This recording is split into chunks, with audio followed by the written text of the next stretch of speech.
Hello everyone, welcome to the new episode of my video series science and take.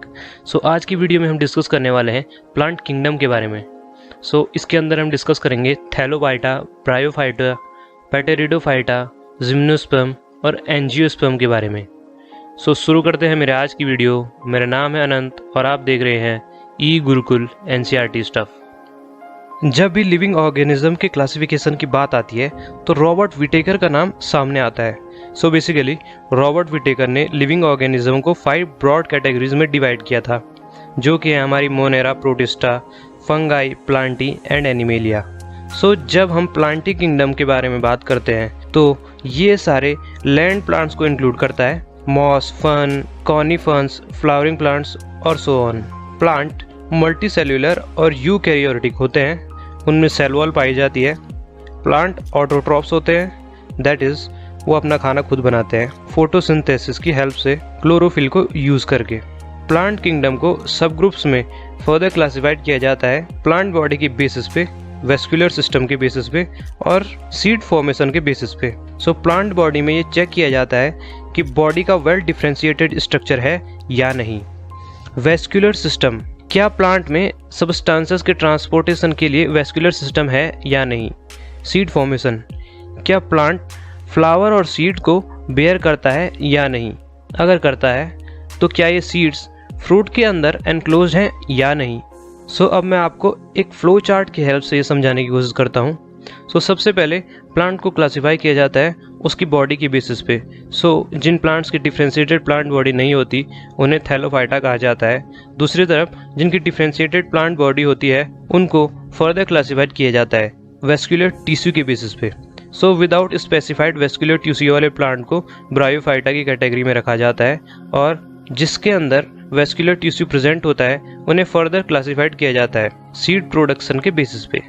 जो plant seed नहीं produce करते उन्हें पैटेरिडोफाइटा की category में डाल दिया जाता है, और जो प्लांट सीड फॉर्मेशन करते हैं उन्हें फेनेरोगैम्स कहा जाता है। फेनेरोगैम्स को फर्दर क्लासिफाइड किया जाता है।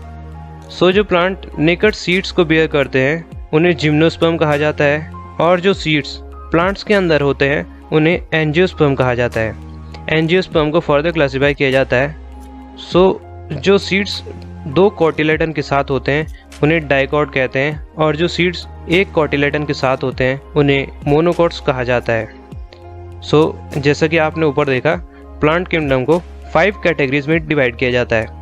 अब हम एक एक सब ग्रुप की डीप स्टडी करेंगे। अब हम बात करते हैं थैलोफाइटा के बारे में। जो भी प्लांट्स इस कैटेगरी में आते हैं उनमें वेल डिफरेंशिएटेड बॉडी डिजाइन नहीं पाया जाता। इस ग्रुप के प्लांट्स को हम कॉमनली एल्गी कहते हैं। ये सिंगल सेल्ड होते हैं और इनमें सिंपल सेक्स ऑर्गन्स होते हैं, और इनमें फर्टिलाइजेशन के बाद एम्ब्रियो फॉर्मेशन नहीं होता है। ये ज़्यादातर एक्वेटिक प्लांट होते हैं। इनके एग्जाम्पल्स हैं स्पिरोजीरा, चारा, यूलोथ्रिक। ब्रायोफाइटा के बारे में अब हम बात करते हैं। ये बेसिकली एम्फीबियन प्लांट होते हैं। ये ज़मीन पर रह सकते हैं, पर रिप्रोडक्शन और फर्टिलाइजेशन के लिए इनको पानी चाहिए होता है। इसके पास डिफरेंशिएटेड प्लांट बॉडी होती है, like stem, leaf structures. However, in plants की बॉडी में वाटर और अदर सब्सटेंसेस के कंडक्शन के लिए कोई स्पेशलाइज्ड टिश्यू अवेलेबल नहीं होते। एग्जाम्पल ब्रायोफाइटास, मॉस, फिनेरिया और मर्केंटिलिया। पैटेरिडोफाइटा के बारे में जान लेते हैं। पैटेरिडोफाइटा के पास वेल डिफरेंशिएटेड स्ट्रक्चर होता है, such as root, stem and leaves, और इनके पास वाटर और अदर सब्सटेंसेस के कंडक्शन के लिए स्पेशलाइज्ड टिश्यूज भी प्रेजेंट होते हैं। पैटेरिडोफाइटा के अंदर वेस्कुलर टिश्यू प्रेजेंट होते हैं। ये फर्स्ट वेस्कुलर प्लांट की कैटेगरी में आते हैं।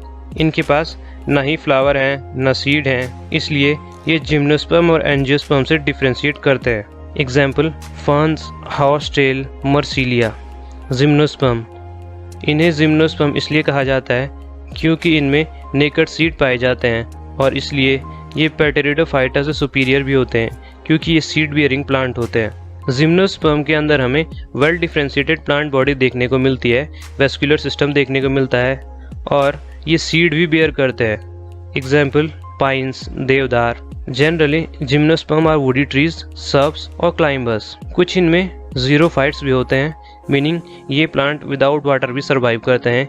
ये बेसिकली डेजर्ट्स में पाए जाते हैं। एंजियोस्पर्म इनकी वेल डिफरेंशिएटेड प्लांट बॉडी होती है। एंजियोस्पर्म को 2 वर्ड से मिला के बनाया गया है। एंजियो मीन्स कवर्ड और स्पर्मा मीन्स सीड। सो सीड्स एक ऑर्गन के अंदर डिवेलप होते हैं जो बाद में फ्रूट में मॉडिफाई हो जाता है। इनको हम फ्लावरिंग प्लांट भी कहते हैं।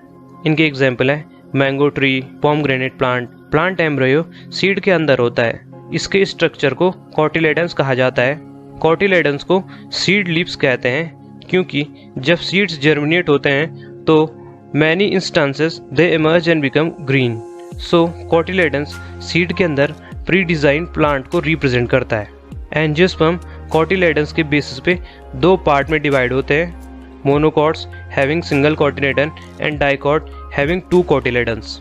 मोनोकॉट में फाइबर रूट पाई जाती है जैसे राइस में, जैसे कि आप इस फिगर में देख ही सकते हैं। डाइकॉट में टैप रूट प्रेजेंट होती है जो कि मैंगो में पाई जाती है, जैसे कि आप इस फिगर में देख सकते हैं टैप रूट और फाइब्रस रूट। सीड फॉर्मेशन की एबिलिटी की बेसिस पे अगर हम प्लांट किंगडम को कैटेगराइज करें तो ये 2 टाइप के होते हैं, जैसे क्रिप्टोगेम्स एंड फेनेरोगेम्स।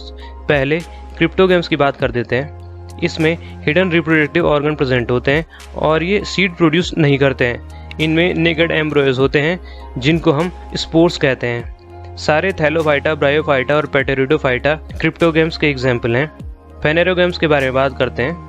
प्लांट जिसमें वेल डिवेलप्ड रिप्रोडक्टिव ऑर्गन्स पाए जाते हैं और ये सीड्स प्रोड्यूस करते हैं, फेनेरोगेम्स कहलाते हैं। जिम्नोस्पर्म एंड एंजियोस्पर्म इस ग्रुप से बिलोंग करते हैं। ये सीड बेयरिंग प्लांट होते हैं। सो गाइज, हमारे आज की वीडियो यहीं पर एंड होती है। आई होप आप लोगों को प्लांट किंगडम को समझने में हेल्प हुई होगी। सो अगर आपको मेरी वीडियो हेल्पफुल लगी तो प्लीज़ लाइक कीजिए मेरी वीडियो को, सब्सक्राइब कीजिए मेरे चैनल को और शेयर कीजिए मेरे वीडियोज़ को, सो दैट कि मुझे ग्रो होने में हेल्प हो सके और लोगों तक भी ये जानकारी पहुँच सके।